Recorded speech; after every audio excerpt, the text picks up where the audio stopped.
विधिमंडळाचं हिवाळी अधिवेशन 8 डिसेंबर पासून 8 ते 14 डिसेंबर दरम्यान होणार अधिवेशन. विधिमंडळ कामकाज समितीच्या बैठकीत निर्णय. एका खासगी कार्यक्रमात फडणवीस राऊतांची भेट. दोघांमध्ये 20 मिनिटं चर्चा. भेटीदरम्यान राज ठाकरेही उपस्थित असल्याची माहिती. तपोवनातील वृक्षतोडीवर मार्ग काढणार. काही लोक पर्यावरणवादी बनून राजकारण करतायत. मुख्यमंत्री फडणवीसांचा टोला. वसंतदादा शुगर इन्स्टिट्यूटच्या चौकशीसाठी समिती. 5 सदस्यीय समिती अनुदान विनियोगाची करणार चौकशी. बुलढाणा बोगस मतदान प्रकरणी संजय गायकवाडांच्या मुलावर गुन्हा दाखल. कुणाल गायकवाडसह 7 जणांवर गुन्हे. बोगस मतदान करणाऱ्याला लावलं होतं पळवून. दक्षिण मुंबईची वाहतूक कोंडीतून मुक्तता होणार. ऑरेंज गेट ते मरीन ड्राईव्ह बोगदा भुयारीकरणाच्या कामाचा शुभारंभ.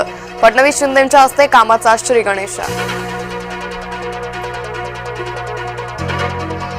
लोकप्रतिनिधींनी कसं वागावं हे समजलं पाहिजे. आमदार गायकवाड आणि अंगरांचे एकनाथ शिंदेंनी नाव न घेता टोचले कान.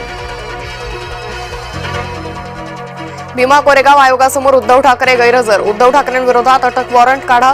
प्रकाश आंबेडकरांच्या वकिलाचा भीमा कोरेगाव आयोगाकडे अर्ज.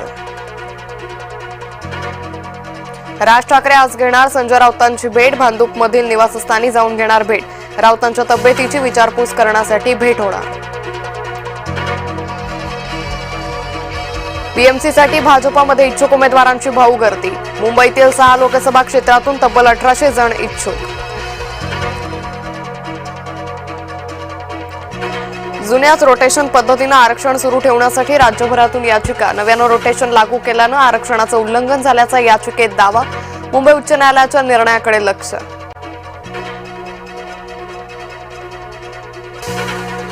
मुंबईत दुबार मतदान टाळण्यासाठी बीएमसी ऍक्शन मोडवर. मुंबईत पालिका अधिकारी घरोघरी जाऊन करणार तपासणी. मुंबईत तब्बल 11 लाख बोगस मतदार असल्याचं समोर.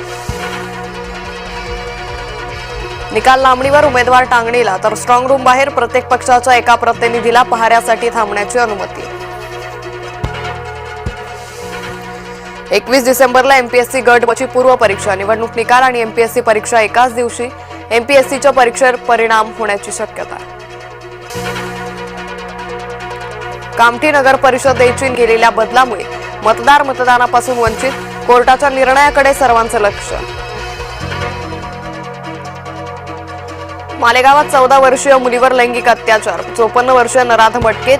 पॉक्सो कायद्याअंतर्गत गुन्हा दाखल.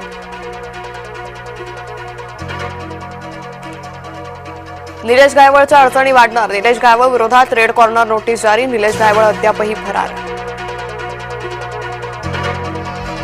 पुण्यातील कॅम्प परिसरात बेधुंद गाडी चालकाचा प्रताप. गाडी चालवताना गाडीचा टायर तुटला तरी गाडी पळवत राहिला. चालकावर ड्रंक अँड ड्राईव्हचा गुन्हा दाखल.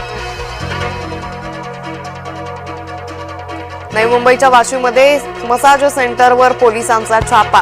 वेश्या व्यवसायातून 6 मुलींची सुटका. महिला ऑपरेटर अटकेत. सिंधुदुर्गमधील अंगणेवाडीच्या जत्रेची तारीख ठरली. अंगणेवाडीची जत्रा 9 फेब्रुवारीपासून होणार सुरू. रेल्वे तिकीट बुकिंगसाठी होणार गर्दी. मुंबई पाठोपाठ पुण्याचीही हवा खराब श्रेणीत. पुणे विद्यापीठ शिवाजीनगर भागातील हवा वाईट श्रेणीत. भारत जगातील 5वा सर्वाधिक प्रदूषित देश. डीआरडीओकडून जेट एस्केप सिस्टीमची यशस्वी चाचणी. चंदीगड डीआरडीओनं बनवलंय फायटर जेट एस्केप. विमान अपघातादरम्यान वैमानिकाला वाचवता येणार. केंद्र सरकारनं पंतप्रधान कार्यालयाचं नाव बदलून आता केलं सेवा तीर्थ. पीएमओ सेवा तीर्थ म्हणून ओळखलं जाणार. देशभरातील राजभवनांना आता मिळणार नवी ओळख. राजभवन लोकभवन म्हणून तर केंद्रीय सचिवालय कर्तव्य भवन म्हणून ओळखलं जाणार. रायपूरच्या मैदानात दुसरा वनडे सामना रंगणार. सामना जिंकून मालिकेत विजयी आघाडी घेण्याची टीम इंडियाला सुवर्ण संधी.